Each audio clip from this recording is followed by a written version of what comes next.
Welcome to the deep dive. Today we're taking a bit of a shortcut, really. We're going to discover something beautiful and remarkably accessible right above us, the wonders of our night sky. Have you ever looked up, on a clear summer night and just wondered what those really bright stars are, or if they make some kind of pattern? Well, this deep dive is going to give you a clear answer.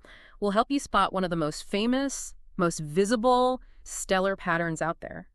Yeah, and it sounds maybe a bit complex, stellar patterns and all that, but finding these things, these stars, it's surprisingly straightforward, and it gives you this really unique connection to the cosmos.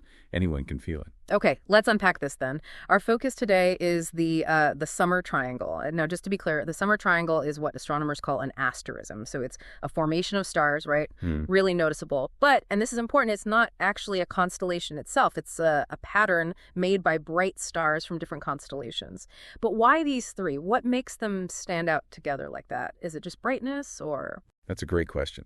It really gets to why asterisms are, well, so useful for stargazers. See, asterisms like the summer triangle, they're often way more obvious, much easier to spot than the actual constellations they belong to. Those can be kind of faint or spread out.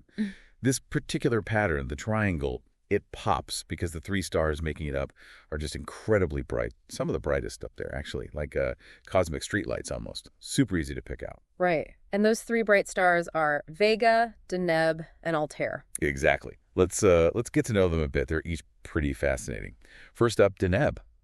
Okay, so Deneb is a blue supergiant star. Supergiant. Yeah, think way, way bigger and much, much brighter than our sun. It's burning through its fuel like crazy. Just enormous and incredibly luminous. You'll spot it usually in July, shining there above the eastern horizon, maybe an hour or so after sunset.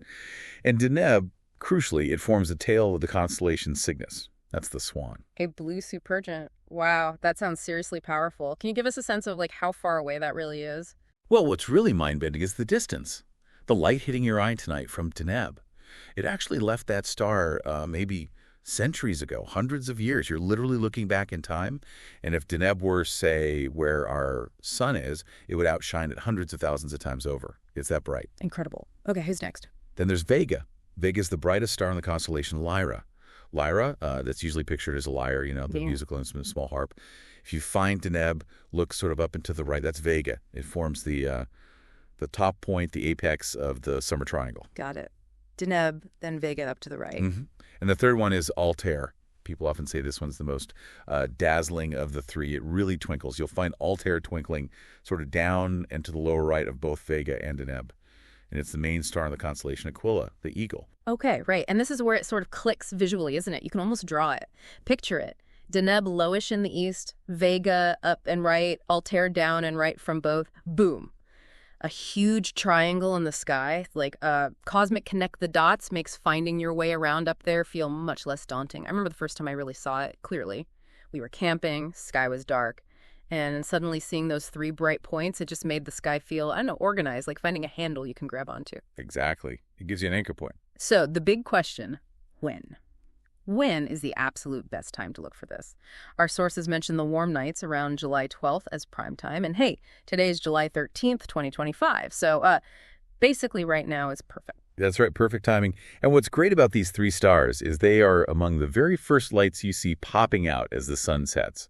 As twilight deepens, boom, there they are. Yeah. You don't have to wait until it's pitch black or stay up super late, which is nice. And it's not just a quick peek either, right? They stick around. Imagine this. Every evening, these three stars start this slow, kind of lazy journey across the sky. They rise in the east around sunset, arc way up high overhead through the night, and then eventually set over in the west just as dawn starts to break. It's like a nightly performance. It is. And what's fascinating is how reliable they are. Night after night, same show, moving across the Northern Hemisphere sky. They become this really dependable marker for the summer season, like a giant clock in the sky. Think about ancient times, sailors, farmers. This wasn't just pretty, it was, well, essential, a calendar, a guide for journeys. Imagine navigating oceans just by these stars, long before GPS. That puts it in perspective. Okay, so do you need special equipment? Binoculars, a telescope? Well, the good news is no. Not really to start. These stars are so bright, they're actually pretty easy to spot with just your naked eye. No fancy gear needed initially. That's great for beginners. Exactly. But for folks who are maybe less experienced, or if you're in a place with some light pollution, I definitely suggest using a smartphone astronomy app. There are tons of good ones. You just hold your phone up to the sky, and it'll show exactly where Vega, Deneb, and Altair are, and trace out the constellations too. Super helpful. Okay, so easy to see. Apps can help. What does this mean for you, the listener, right now? Well, get this. There's a really special viewing opportunity coming up soon.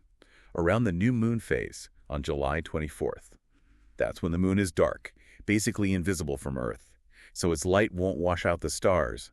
Perfect timing again. Yeah, the new moon is key for deep sky stuff.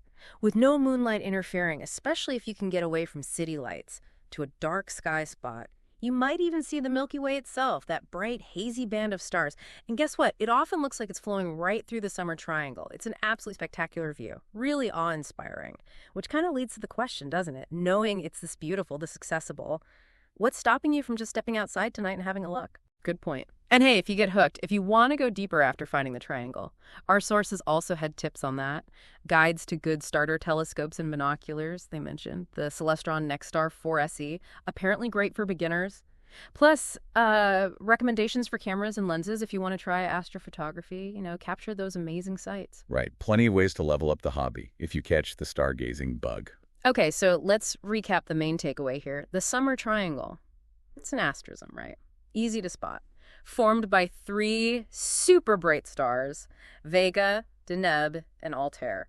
And it's just a perfect way to start exploring the night sky, especially right now, mid-July. It really is. It's simple, it's beautiful, and it's right there, available to everyone. Seriously, just step outside on one of these warm evenings, give your eyes a minute to adjust, look up, and just appreciate it if you connect it to the bigger picture.